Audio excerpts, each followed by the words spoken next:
Ketua DPRD Provinsi Jambi, Edi Purwanto, menyambut baik audiensi penolakan terkait rancangan Undang-Undang RUU Kesehatan yang dilakukan oleh 5 organisasi profesi kesehatan di Provinsi Jambi pada Senin 8 Mei 2023.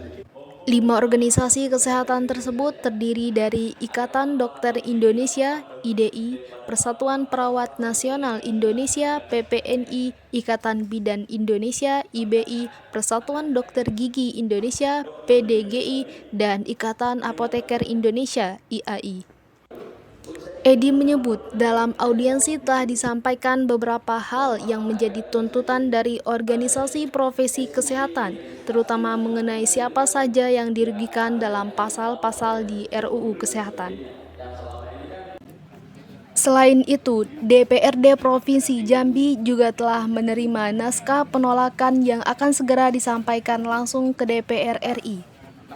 Soal keseriusan menyampaikan aspirasi tersebut, Edi mengungkapkan jika sebelumnya telah berkomunikasi dengan panitia kerja DPR RI terkait RUU Kesehatan. Ya, pertama hari ini kami mengapresiasi, menyambut baik cara-cara yang dilakukan oleh teman-teman organisasi profesi bidang kesehatan kaitan penolakan terhadap pembahasan RUU Omnibus Law klaster kesehatan yang sedang digodok di panitia kerja DPR RI.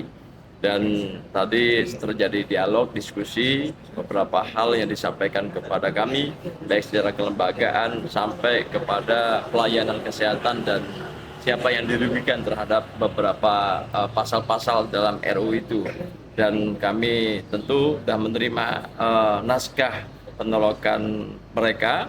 Dan insya Allah nanti kita akan sampaikan ke DPR RI, dan tadi pagi saya juga komunikasi dengan salah satu panja DPR RI untuk dapat menerima kami dan menerima aspirasi dari masyarakat Provinsi Jambi. Tentu kami sebagai Ketua DPRD Provinsi Jambi bersama Pak Fadli menerima ini dengan senang hati, dan ini sangat produktif dan memperkaya hasanah kami semua, dan komitmen bersama bagaimana pelayanan kesehatan di Provinsi Jambi maupun di Indonesia harus tetap berjalan dengan prima, dengan baik, dan masyarakat terproteksi. Karena tujuan sebenarnya peraturan dibikin itu adalah ada aspek kemanfaatan, ada aspek keadilan, dan aspek kepastian hukum.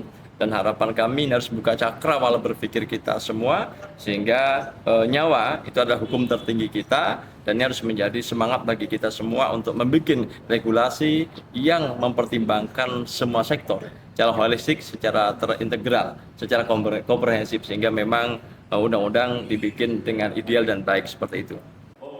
Sementara itu, Ketua IDI Provinsi Jambi, Dr. Deden Sucahyana mengatakan, RUU Kesehatan yang sedang digodok oleh pemerintah saat ini tidak matang dan terlalu terburu-buru.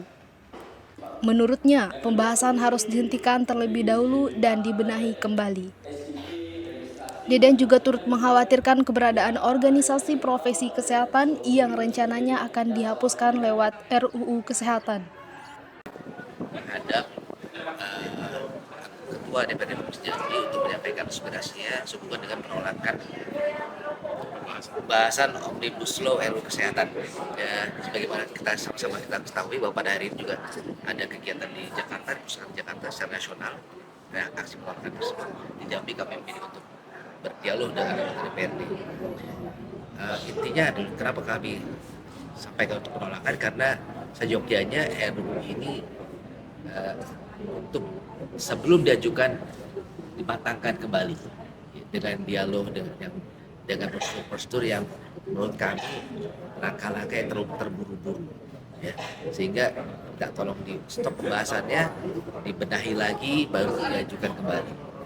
Dan oleh karena tim daftar inventaris masalah yang diajukan oleh Kementerian Kesehatan itu tidak sesuai dengan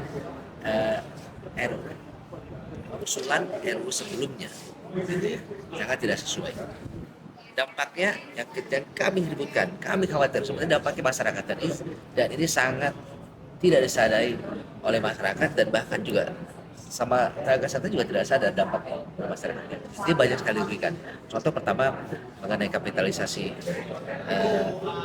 layanan kesehatan, kemudian kriminalisasi tenaga kesehatan, perlindungan eh, hukum terhadap tenaga kesehatan, kemudian juga masalah pendidikan di bidang kesehatan. Yang terakhir adalah mengenai keberadaan organisasi profesi yang bahkan nanti dihapuskan pada RUU yang baru ini. Gitu.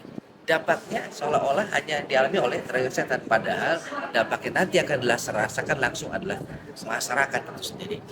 Nanti di mana saya ambil contoh, apabila tenaga kesehatan takut bekerja hanya karena adanya ancaman-ancaman atau pidana yang mengintai, terjadi yang kita sebut namanya defensive medicine, keterhati-hatian yang berlebih terhadap penanganan pelayanan atau pemberian pelayanan kesehatan, sehingga merugikan secara finansial, merugikan secara waktu, dan juga merugikan terhadap penanganan itu sendiri. Itu yang kami khawatirkan, dan ini perlu kita sadari bersama. Sekali lagi kami sampaikan bahwa perjuangan kami bukan hanya atau bukan untuk memperjuangkan hak kami tenaga kesehatan, tapi sebenarnya ada yang lebih besar, yaitu memperjuangkan hak kesehatan masyarakat, melindungi masyarakat dalam mendapatkan pelayanan kesehatan. Itu intinya.